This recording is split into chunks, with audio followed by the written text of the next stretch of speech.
नमस्कार बंधुगण। आज आम आलोचनार विषय वस्तु आमे आमर समाज को केमती गोटे सुस्थ एवं उन्नत आध्यात्मिक संपन्न सर्वोपरि कहबा गले आमे ए सृष्टि को गोटे भल संतानटे दे परिबा। किंतु आजिकालीर मनीष माने कौन चाहती मोर गोटे संतानटी जन्म नौ पाठ पढ़ू आउ तार केमती रोजगारक्षम होइकी लक्ष लक्ष टंका उपार्जन करू। आजिकली समाज रे एटा गोटे वर्तमान ट्रेंड चलची। केमिति आमर गोटे सुंदर छुआटे जन्म होबो बास सरला आमे ताको गोटे भल दामी स्कूल ले पाठ पढ़े दबा। तापरे तार सामाजिक व्यवहारिक संपर्क सब कौन किछि माने से किछि जानू बा न जानू।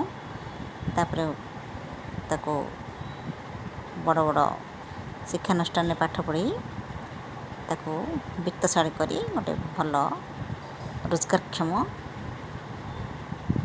जॉबटे धरे देले बास सरला पिला है गला आमर मनीष।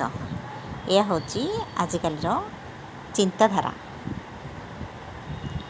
किंतु प्रकृति कहबा गले आमे माने पिला मानंको भल मनीष करिवारु वर्तमान वंचित।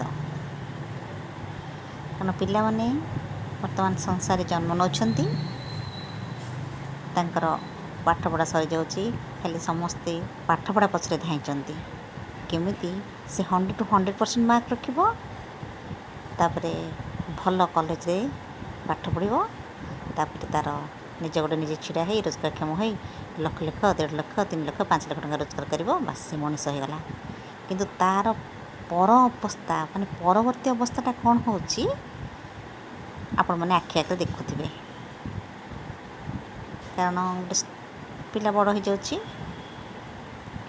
बहुत लक्ष लक्ष टंका इनकम करुची।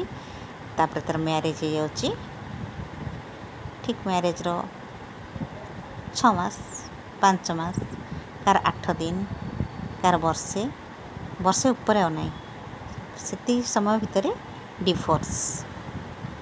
आमे तो पिला को बहुत भल पाठ पढ़ी थी बहुत भल मनीष करी से तो बहुत 5 लाख 6 लाख 2 लाख 1.5 लाख सब तो भल टंका भी इनकम करुची।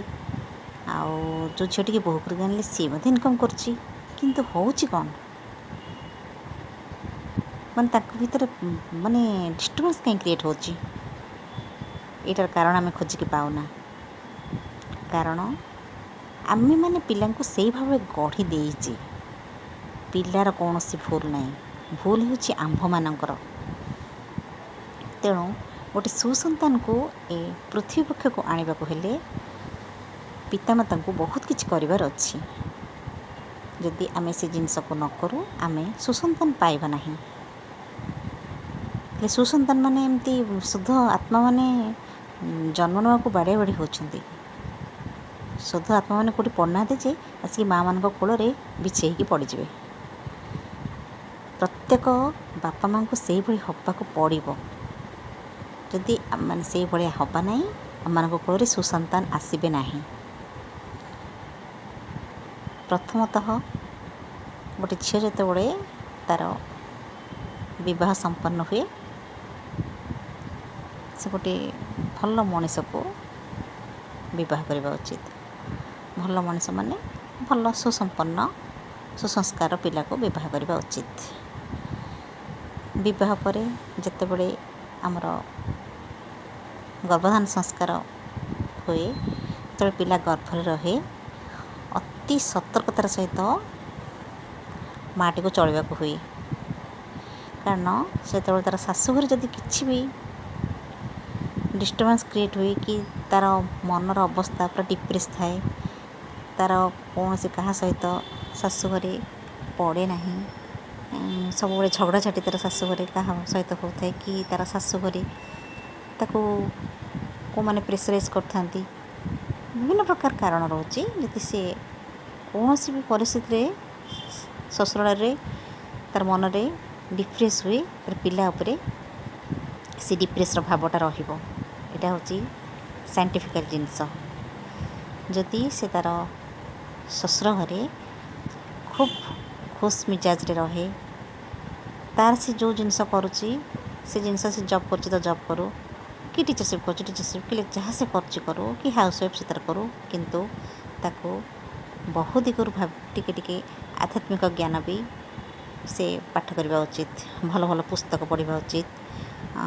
ଭଗବତ ପ୍ରାପ୍ତିର ସବୁ ବିଭିନ୍ନ ପ୍ରକାରର ଅଛି, ବିଭିନ୍ନ ଠାକୁରଙ୍କର ମ୍ୟାଗାଜିନ୍ ହେଉ, ଆଉ ବିଭିନ୍ନ ପ୍ରକାର ହନୁମାନଙ୍କର ସେ ଯାହା ବି କୌଣସି ଆଧ୍ୟାତ୍ମିକ ଜିନିଷ ପୁସ୍ତକ ପାଠ କରୁ, ଏଇଟା ପିଲା ଉପରେ ଗଭୀର ପ୍ରଭାବ ପକାଇବ।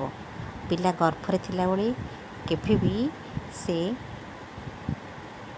ମାନେ କାହା ସହିତ ଝଗଡ଼ାଝାଟି କି କେବେ ହେଲେ ମନକୁ ଦୁଃଖିତ ଅବସ୍ଥା କରିବ ନାହିଁ।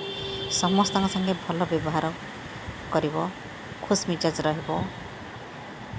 ଏଇଭଳି ଯଦି ସେ କରିବ, ନିଶ୍ଚୟ ଗୋଟେ ସୁସନ୍ତାନକୁ ସେ ଜନ୍ମ ଦେବ। ଆଉ ଯଦି ସୁସନ୍ତାନକୁ ଆମେ ଜନ୍ମ ଦେବା, ଆମର ମା' ହେବା ହେଉଛି ନିରର୍ଥକ।